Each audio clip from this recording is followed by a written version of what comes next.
everyone. Thank you so much for joining us. For those of you who were here last week, welcome back. For those of you who are new, welcome to Open English's mini lesson. I'm Mary Elizabeth. I've been a language teacher for about 10 years now. I was born and raised in the United States, but my family was originally from Puerto Rico. Entonces yo tuve que aprender el español en la escuela y yo entiendo las dificultades de aprender un idioma nuevo. Entonces yo también sé que hay personas de diferentes niveles de inglés, entonces vamos a hacer esta clase en Spanglish.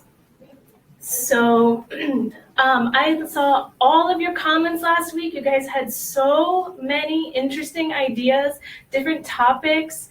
I want to give a really special thank you to Victor Antonio and everybody else who contributed and asked about the topic we're going to do this week, which is the difference between American English and British English. Entonces, la diferencia entre el inglés de Norteamérica y el inglés de Inglaterra.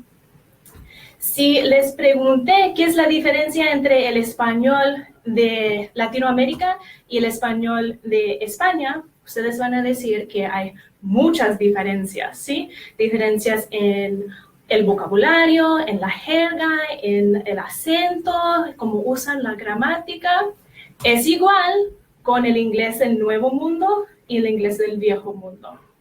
Y hablando de las diferencias entre el Viejo Mundo y Nuevo Mundo, yo tengo un cuento chistoso. Cuando estuve en la universidad como una estudiante nueva, yo decidí de tomar una clase de español avanzada y estuve un poquito nerviosa de tomar una clase avanzada porque yo no sabía si mi español estaba bastante bien. Entonces, yo fui a la clase en una universidad completamente nueva, estuve muy nerviosa y estuve sentada allí y la catedrática entró a la clase y nos preguntó, ¿cómo estáis? Yo pensé, ¿cómo estáis? ¿Qué es cómo estáis? Yo no sé cómo estáis, estoy en la clase de portugués. Esta es la clase incorrecta. Y después me di cuenta que fue la clase de español y ella era de España. So after this mini lesson, I hope something like that doesn't happen to you because you will understand the differences between American English and British English. So there are three main differences we'll be talking about today. We'll be talking about the spelling, the cognates, los cognados, recuerdan, son las palabras que son similares en inglés y en español. Por ejemplo, similar and similar, son cognados. And finally, we're going to talk about the use of grammar. All right, so beginning, let's talk about spelling. I wanted to let you know that as somebody who has taught American English, British English, and Spanish, it is my opinion that for people who speak Spanish natively, oftentimes it can be easier to learn North American English first, and that we're going to see why. Okay, so we have American English here.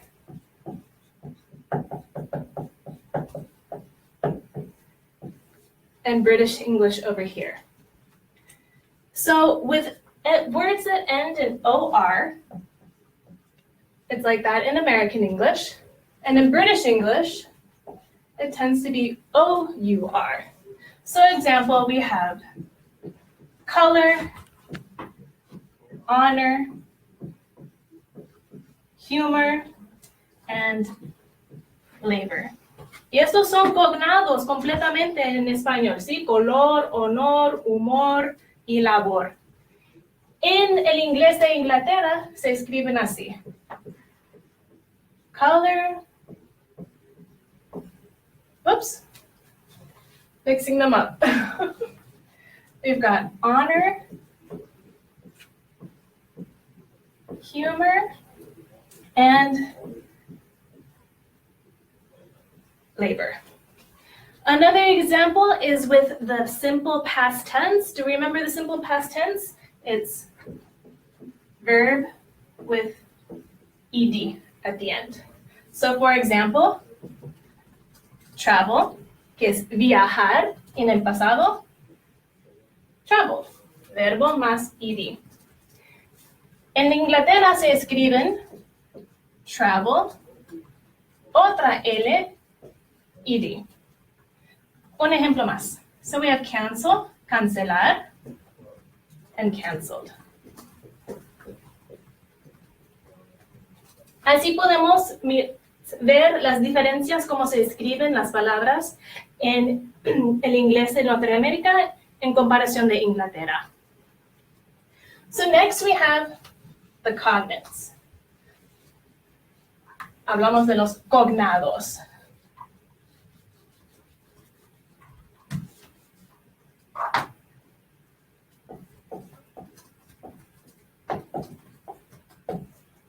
Claro que en España se usan vocabulario diferente. Por ejemplo, dicen zumo en vez de en Latinoamérica dicen jugo.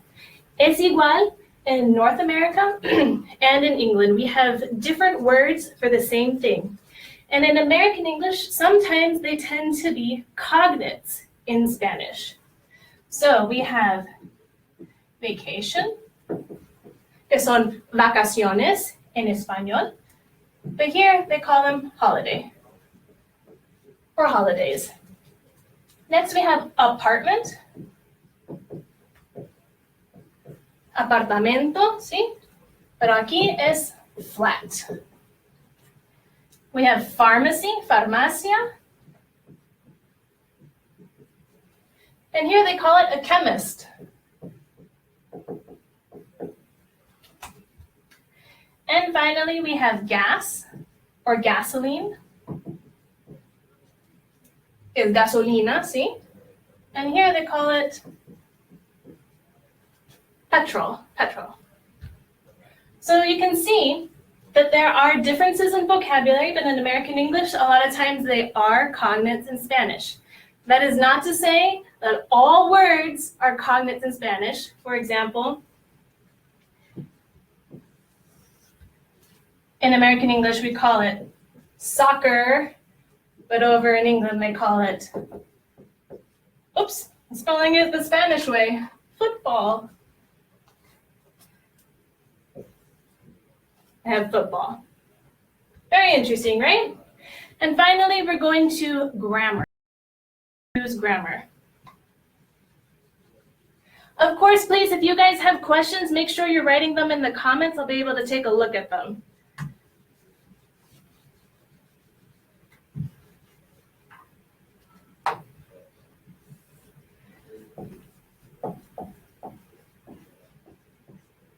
So, the grammar. The first one we're going to talk about are collective nouns. Collective nouns.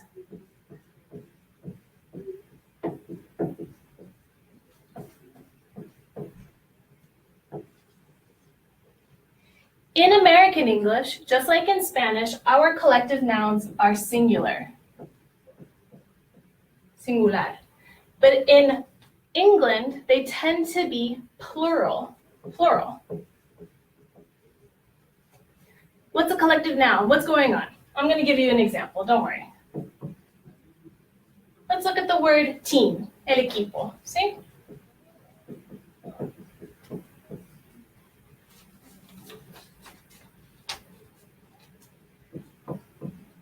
The team is, so singular, is playing tomorrow. El equipo está jugando mañana. In British English, it's going to be plural. So the team, this is where it becomes plural, are. The team are playing tomorrow.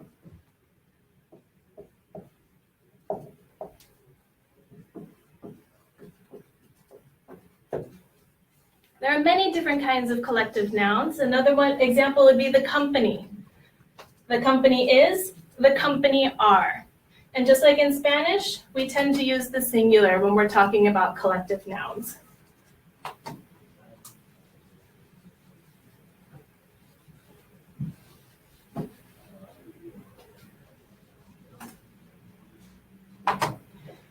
what about if we're talking about the future?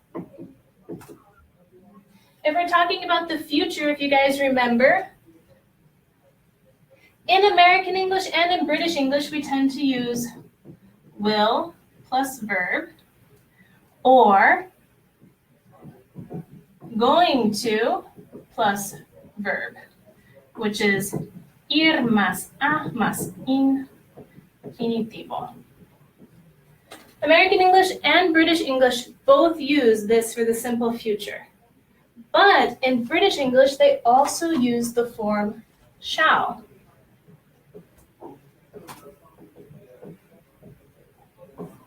Shall no existe en español. No está.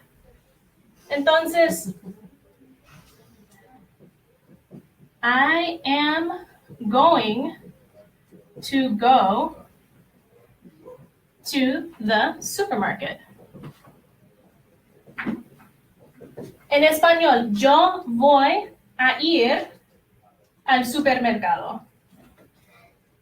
En Inglaterra, I shall go to the supermarket.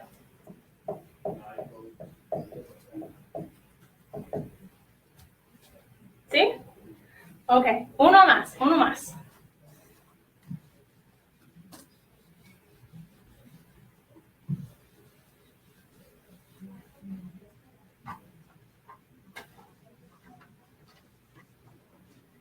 Vamos a hablar del pasado. Y estamos hablando de acciones completas en el pasado. Oops. So, completed actions in the past.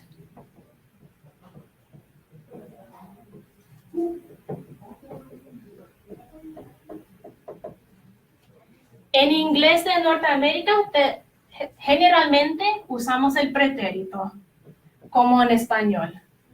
The pretérito.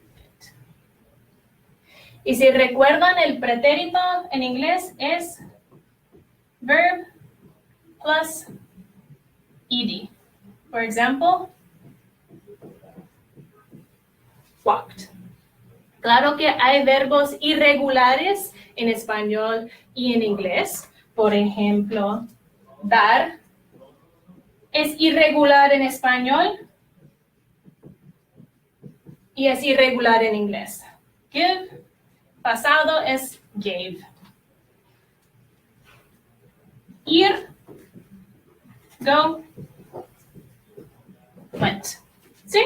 Entonces, para acciones completas en el pasado, usamos el pretérito. I went to the bank yesterday. Fui al banco ayer. Es una acción completa, yo fui ayer. No estoy continuando a ir al banco muchas veces durante el día. Para acciones completas en el pasado en Inglaterra, generalmente se usan el presente perfecto.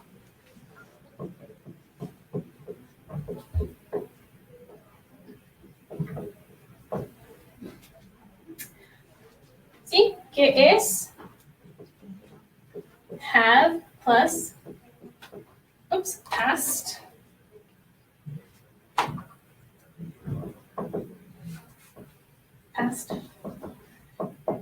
participle. Have plus past participle, que es haber más participio pasado.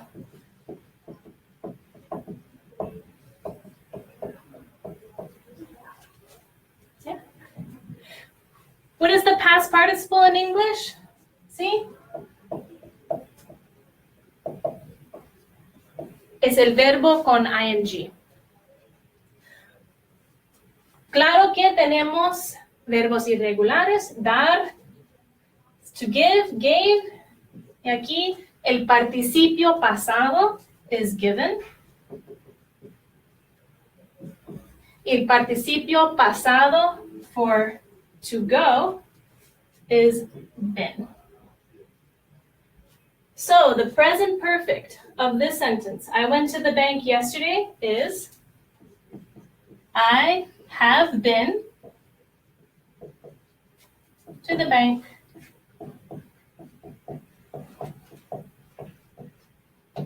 yesterday.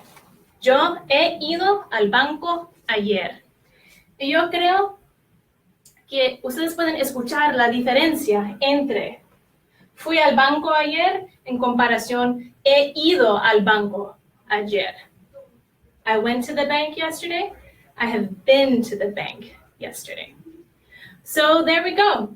We have some of the differences between American English and British English.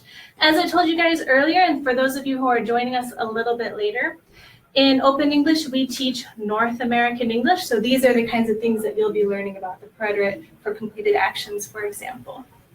Good. So do we have any questions here? I'm going to take a quick look.